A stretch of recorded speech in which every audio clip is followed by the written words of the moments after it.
1997 সালের 18 এবং 19 অক্টোবর একলা ঘর লেখা এবং শুরু করা হয়।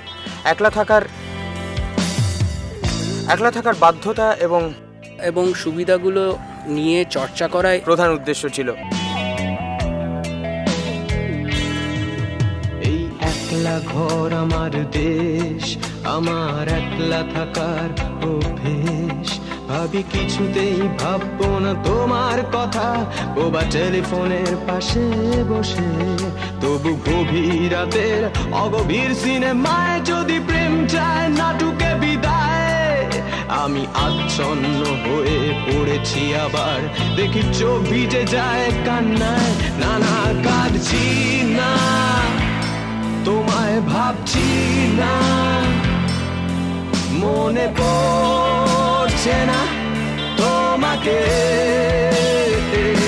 তবু যাচ্ছি কি, ফিরে যাচ্ছি কি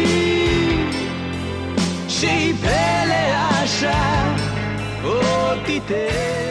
এটাই আমার একলা ঘর, এখানেই লেখা হয়েছে ফসিলসের সমস্ত গান।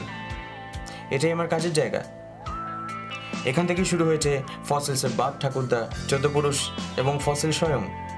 কাজেই এই একলা ঘর শুধু আমারই দেশ নয়, ফসিলস রাষ্ট্রেরও রাজধানী। ভিড়েও একলা একলা আমি খুঁজে ফিরি লক্ষ্য আমার।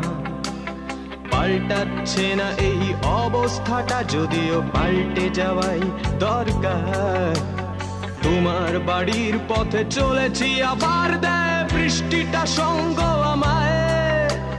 জানালার কাছে তুমি দেখতে পাবে কি নাকি ঝাপসাটা ঘোর বর্ষায়। না না যাচ্ছি না, কোথাও যাচ্ছি না,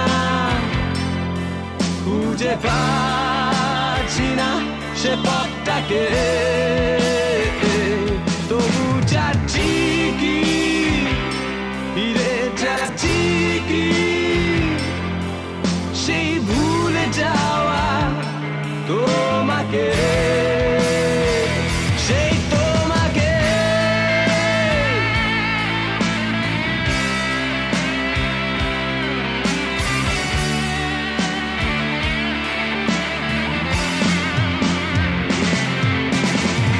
না কাটছি না, তোমায় ভাবছি